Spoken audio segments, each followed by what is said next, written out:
Welcome to the Unabridged podcast. I'm Ashley. And this is Jen. Join us for bookish episodes and check out our website, unabridgedpod.com, where you can find lots of new bookish content to grow your TBR. Sign up for our newsletter to find out more about online book discussions and upcoming events. Find us on Patreon for extra unabridged content.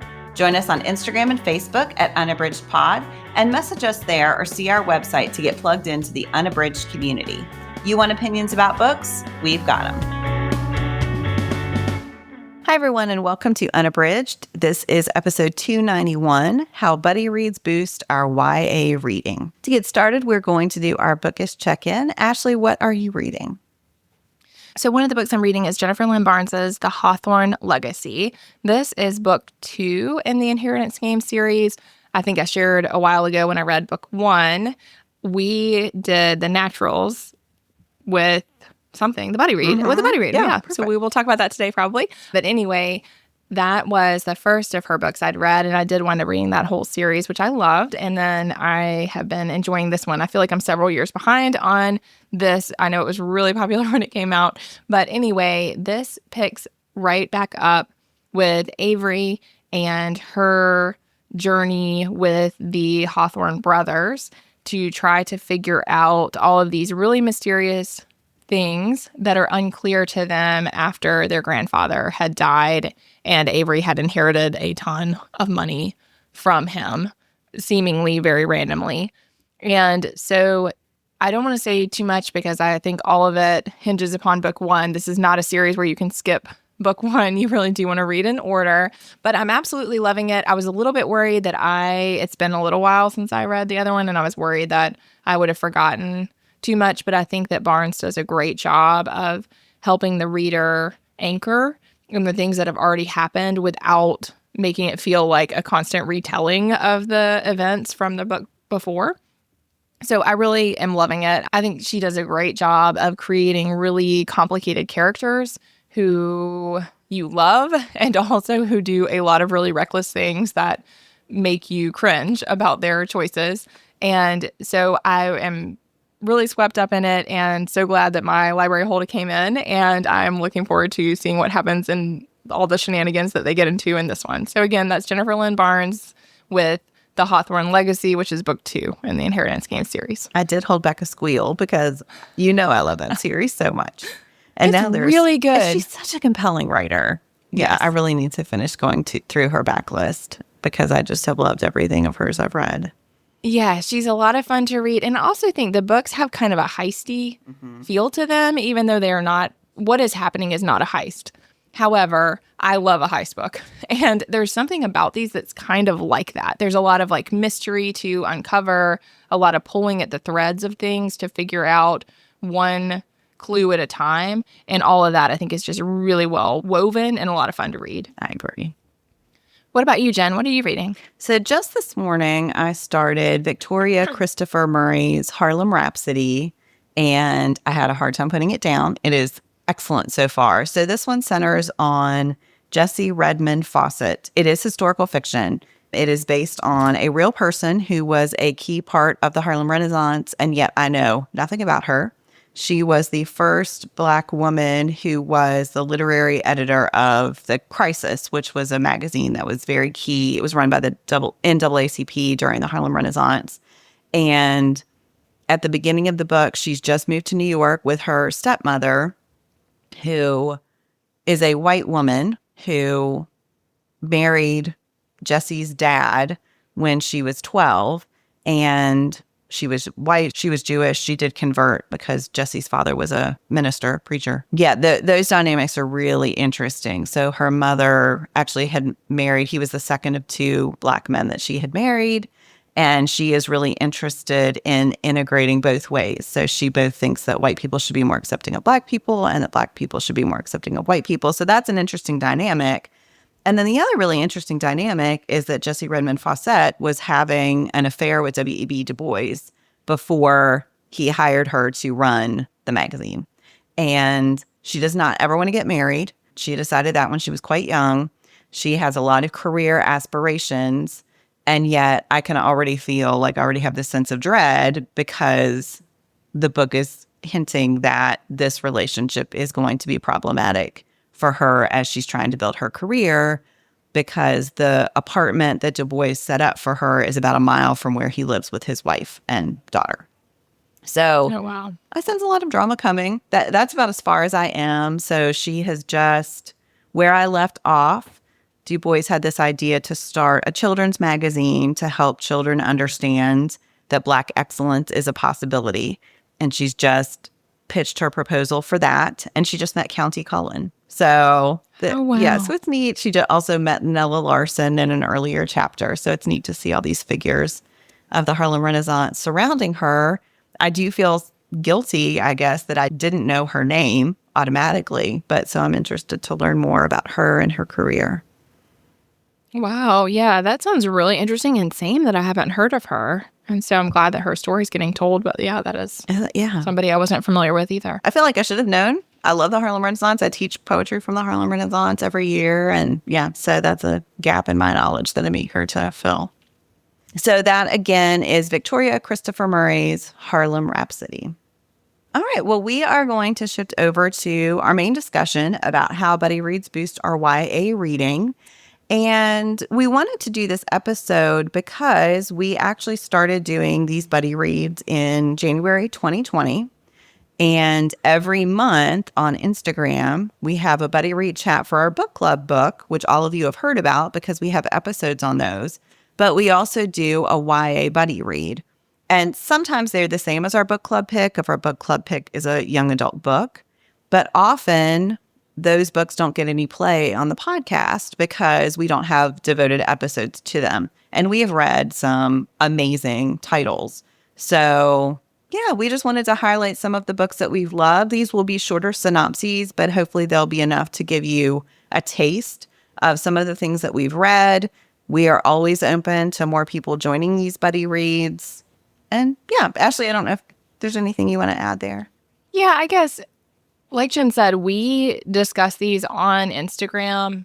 I was totally unfamiliar with the phrase buddy read. So if you are not familiar with that, that is just the term that is used. I don't know, Jen, if you know where that came from or what. But anyway, on Instagram, when people say buddy read, what they mean is you will read along with a group of people and then have a chat about it. Often the chat is a text-based chat, but sometimes people do have video calls instead to talk about them. Buddy read is a kind of book club. I mean, I don't know, Jen, if there's any distinction there. Not really that I know of. I mean, for us, we say book club for the ones that we are going to talk about on the podcast as well. And our buddy reads are always young adult, as opposed to our book club where we read more widely different age groups and genres. Whereas in the beginning, when we started doing the buddy reads, we wanted to, a lot of our core listeners and audience have to do with that age group. And so we wanted to make sure that we were supporting the teachers, librarians, and other people who are always looking for great books to recommend to young adults. So that was why we started devoting those buddy reads to young adults specifically, so that we could read whatever for the book club, but then also felt like we were continuing to serve that part of our audience and a passion of ours of making sure that young adults are getting great opportunities to read awesome books. And so, we find those by reading them. And so that was how we kind of got started with it. But absolutely what Jen said, that we read these really great books that both of us are like, whoa, this was amazing, but we don't always talk about it here. So we just wanted to make sure we took some time to share about that if you're looking for ways to read along, or if you're looking for great young adult books, this is a good way to find some. Yeah. All right. Well, I think what we can do is just take turns highlighting some books that we've loved. If you are intrigued after this episode and want to join us, you can check us out on Instagram at Unabridged Pod, or you can just search the hashtag Unabridged Pod Buddy Read, and you should get a lot of results there. We try to tag all of our announcements. And yeah, it's as easy as joining. And, you could be a lurker the first time and not really participate in the conversation if you just want to see what it's all about. We tend to do rolling chats now, which just means we have a date by which everyone we hope will have read the book, but they can chime in whenever with their thoughts. Yeah. And so that's our model right now, though it has been different in the past. So, all right. Well, Ashley, what's one book you would like to highlight? So one that crossed my mind when we were talking about doing this topic is Jen Ferguson's The Summer of Bitter and Sweet. And this one is set in the Canadian prairie And it is an Indigenous story of Lou, who is I think she's in the summer before. It's been a little while since we read this one, but I think she's the summer before her senior year. For sure, she's getting close to the end of high school. And she is really looking at the complexity of her life. She's uncovering some things about her family. She's trying to figure out how to navigate relationships. She's learning a lot about herself as a person. And it's a lot of a coming of age story of her figuring out some things about herself that are really important. And I think the reason that it came to my mind is just that it's one that I absolutely had not heard of on my own and would maybe not have read. And I just thought it was phenomenal. I really enjoyed it. I thought it was a really powerful story. And I thought it was quite different from anything else that I had read. So that's Jen Ferguson's The Summer of Bitter and Sweet. And again, I think it's just a great example of where I'm so glad I do participate in the Buddy Reads, because it's one that I don't know that I would have found on my own, and that I thought was a really powerful and important story that was different from a lot of the other things I'd read. I love that one too. Yeah, that's still the only book of hers I've read, but she's one I should revisit. What about you, Jen? What's one that you wanted to talk about? One of the first ones that popped into my head is actually technically middle grade, is Jacqueline Woodson's Harbor Me. And that is about a group of friends who are placed in the same class in their middle school. And they all have very different situations and challenges in their lives. One student, for example, is afraid that his family is going to be deported. One girl is dealing with the death of her mother. So they each have things going on. But what I remember most about that book is just this sense of support and of love between them. I feel like it could not be more relevant right now, because some of the issues that they are dealing with in their lives are things that are really coming to the forefront of our culture right now. And so I feel like it would still resonate topically, but there's also just this beautiful sense of the ways that these kids can come together, sometimes more effectively than adults can, to support and love each other. And it is a book that, just is so warm and so beautiful. It's very short. It's a fast read, but it is so powerful. So Jacqueline Woodson's Harbor Me is one that has really stuck with me. Yes, I love that one so much. And absolutely, if you've not read that, it's well worth the time. It reads so quickly and it is very impactful. And yeah, like you said, I think just uplifting. I think if you're looking for hopeful reads, this is a great one to read right now. Yeah.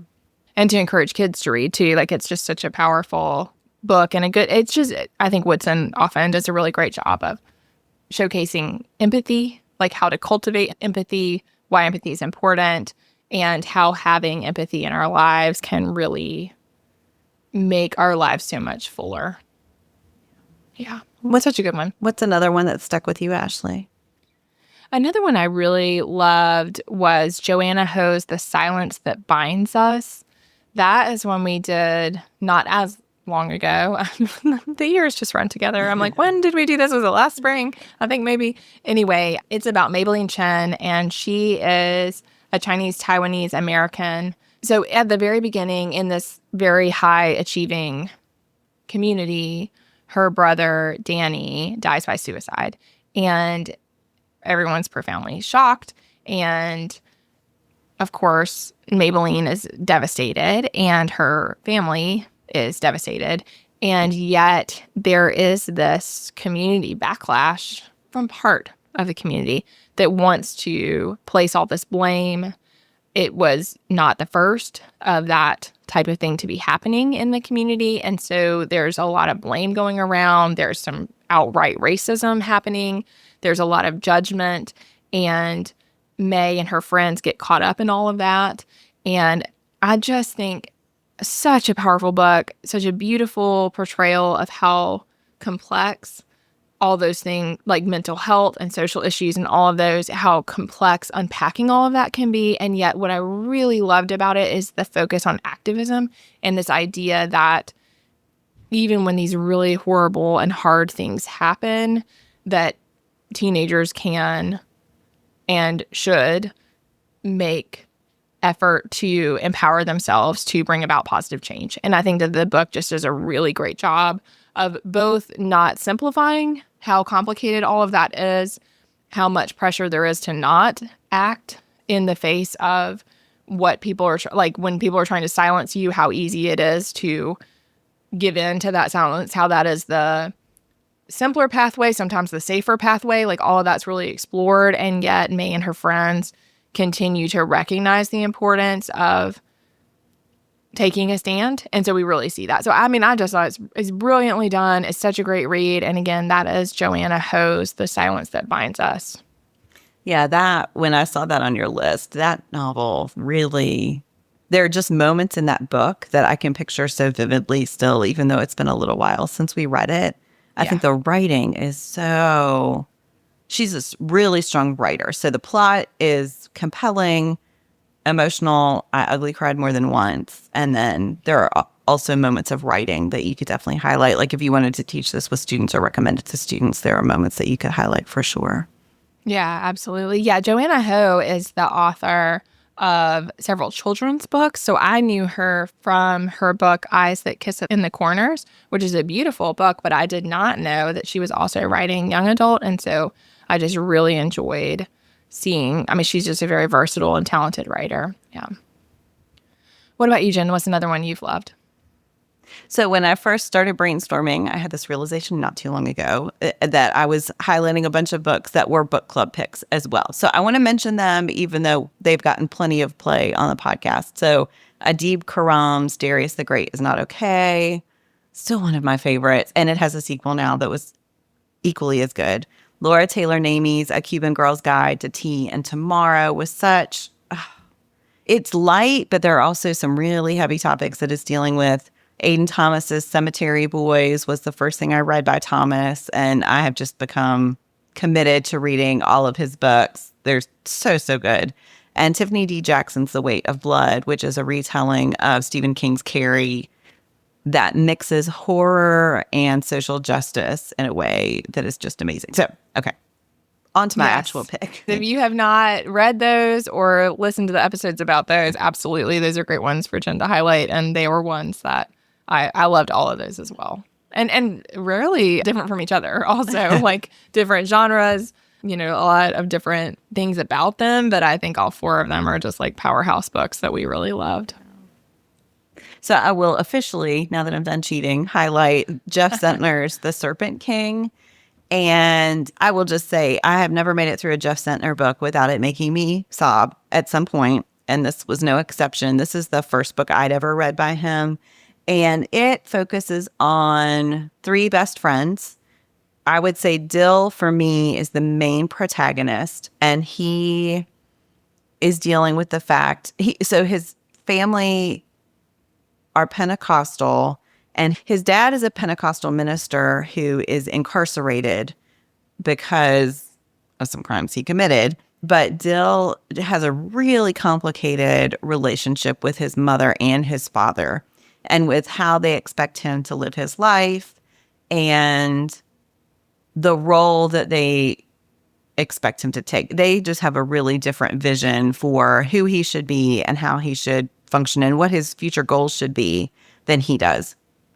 And he has his female best friend is Lydia, who has a fashion blog. They live in the Bible Belt. They live in the Deep South. She yearns to be a fashion influencer. She has a really successful fashion blog. And then the third friend is Travis, and he loves fantasy and world building and cosplaying as much as he can get it in his community. And just watching, they go through some challenges with each other, but watching their relationship build through the book and seeing they're right on the cusp of graduation. And so seeing how they are all dealing with that transition, both in their individual lives, but also with each other, is beautiful. I don't want to give any spoilers, but yeah, I found it to be a very moving book about a group of teenagers that we don't often read about. So I really like that part of it. And seeing how they are dealing with the inevitable parental conflict that comes with teenagers, but in a different way than usual. So that is Jeff Sentner's The Serpent King. Yeah, I love that one, Jen. No, so good. All right. What's one more, Ashley?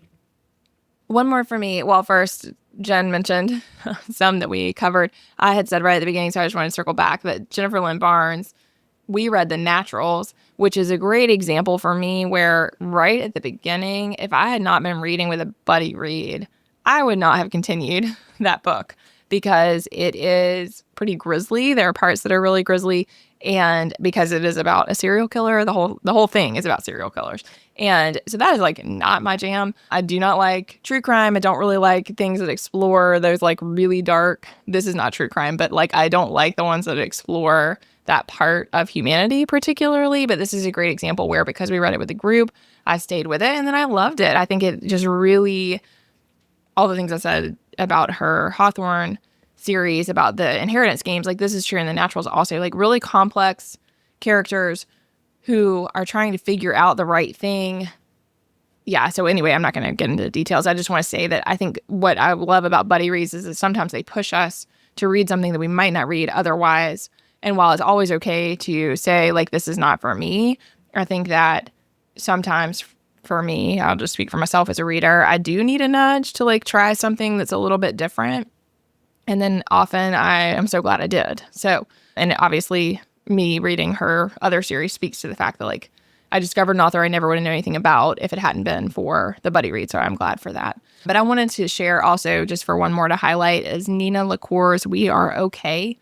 I did love LaCour before. So this is an example where I did know the author, but I had not read this one.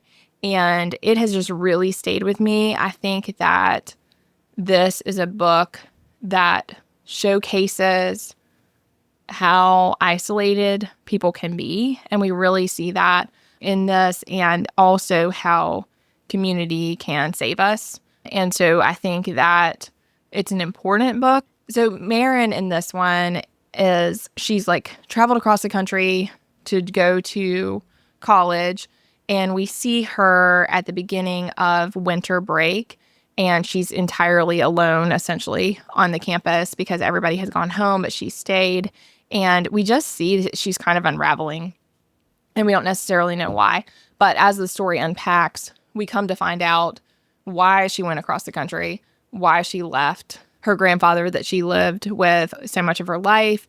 And we start unpacking the grief that has shaped her life, but also her grandfather's life, and how they're carrying that very differently, and then like how that impacts her current situation. So she kind of flees the space, and then in the book, it's very much focused on her best friend is coming out to visit, and she has a lot of complicated feelings about that. And so I just thought it was a really powerful book. I think it really gets into what a mental health crisis can look like and how important it is to like take those steps to stay connected to people, even if you are having to push a little bit, and why that's important and what a difference it can make. So Marin is really, like I said, in the beginning, you can kind of see that she's unraveling.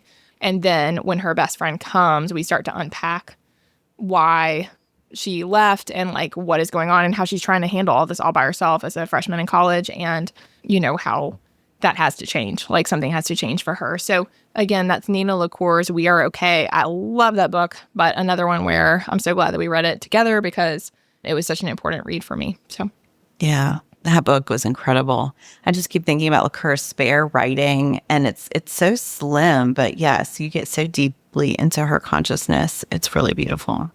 What about you, Jen? What other one did you want to mention?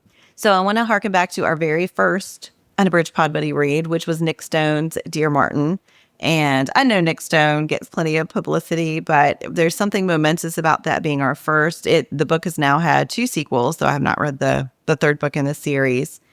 But this first book is about Justice, who early in the book has a very negative experience with some police officers that is totally unjustified. And he is really wrestling with how to move on from the incident. And one of his methods of processing is to write letters to Martin Luther King Jr.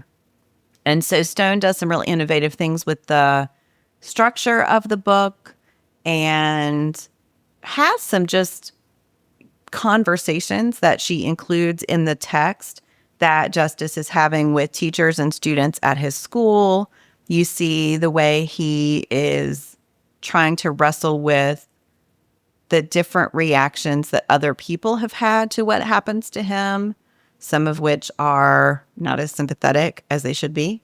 And yeah, I just think you see a teenager really trying to contend with how he fits into society. So that is Nick Stone's Dear Martin, our very first unabridged Pod Buddy read. And yeah, the thing that started it all.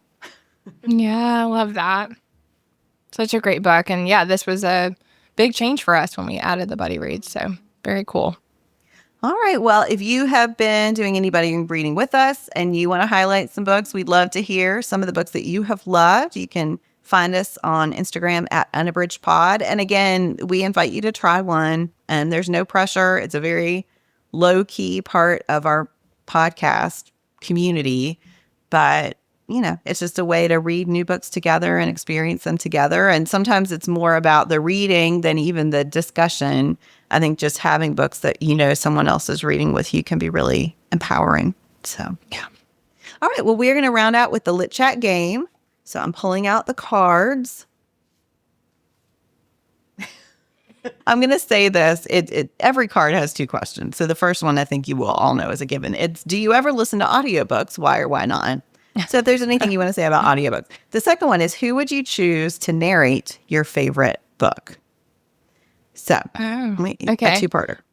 Okay. Yes, I listen to audiobooks. If you listen to the podcast, you know that, but I do listen to audiobooks a lot. I will say, though, that I, prior to the podcast, listened to them very little. And if you have not started listening to audiobooks, or you feel like it just doesn't work for you, I do really encourage you these days. There are just a million ways to listen. And so if you haven't tried Libro FM, their app is amazing. They have really great, just ease of use opportunities. So they're a good choice. And then also Spotify, if you have certain accounts, you're able to listen on there, or I think that you can buy credits, but that's been a recent development with Spotify. And then of course the library, if you have a Libby app or Hoopla or some of the other apps, you can definitely listen. And so I just would recommend, if you haven't tried it because it hasn't worked for you, giving it a try again. If you did it quite a while ago, just the ease of access has really changed a lot in the last few years. So absolutely, I listen to them all the time. I have to encourage myself these days to read print books, which younger Ashley would be very judgmental of. But these days, that is what really helps my reading life. So yay, I love them. If I had to pick somebody, Bonnie Turpin would probably be my pick. I think she is a phenomenal, talented, and versatile narrator, and I would listen to pretty much anything she reads. What about you, Jen? So yes, I also listen to audiobooks. And I will say I was really resistant at first because I have always been someone who processed more with her eyes and her ears. And it was hard for me for a long time to take information listening. But I got started listening to podcasts, and then I thought, well, if that's working for me, let's try audiobooks. And so I started very slowly listening to everything at 1x speed. And I have since, I'm nowhere near Ashley's listening speed, but I do listen regularly at 1.5x.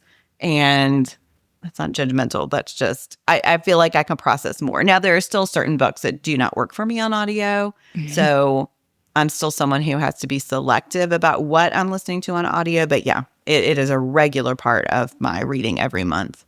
And so Bonnie Turpin popped into my head as well. I also think there are some times that the pairing of the audiobook narrator and a book or a book series is just perfect and enhances the book itself. And so Jane Entwistle's narration of the Flavia de Luce series just makes those books even more magical than they already are. I've read those both in print and on audio, and they're ones that I actually prefer the audio because I think Jane Entwistle just embodies the main character, Flavia, who is a middle school aged chemist who's obsessed with poison perfectly. And so that's one where I think Alan Bradley could not have asked for a better narrator of his words. So yeah. Yeah, I love that, Jen. I love your thoughts about audiobooks. And that was me too, that I really felt resistant, especially I worried that I could not hear an audiobook and internalize it in the way that I mean, both of us are like trained readers, right? I mean, we did literature and we studied all that. And so I think there is this idea that we have to, I mean, I had resistance when I switched to digital, right? I mean, it was that same thing of like, I have to hold the print in my hand. That is what it means to be a reader. And so I think freeing yourselves up to try different things is like so powerful, and that there are these mental obstacles that come up when we're navigating that. And so I'm sure some people are listening like, of course I listen to audiobooks all the time. But I think that, again, if you're somebody who doesn't, of course it's fine if you choose to not. That's fine. But I think that some of the things that got in my way early on have just gotten easier and easier as time has passed. And yeah, I do listen to them very fast. And so, and I mean, I absorb them. Like I'm not going so fast that I can't understand what's happening or keep up. But I've just learned to listen to them really quickly. And that is helpful because that is something that I cannot read. I can't like double and triple my reading speed in the same way that I can with listening. And so it is helpful for me because in a world where we have a bazillion deadlines for things, it makes a big difference if I can fit something in and still have the joy of experiencing the book, but in a way that I can fit into my time. So that's nice. Yeah, I love what you said about the way we've been trained as readers. I think over the years, as a teacher too, I've just become a lot less precious about what reading is. And anything that invites students into reading, I'm a fan of. So audiobooks absolutely count as reading. And I regularly now, when we're reading books, recommend the best audiobook edition to students, because if that is what is going to get them to read, then I want them to do it. And yeah, I still want them to be able to read on the page or the digital reader or whatever it is, but you have to hook them first. Right. And then a lot of times that's an entree into reading print on the page and diving in that way. So, yeah.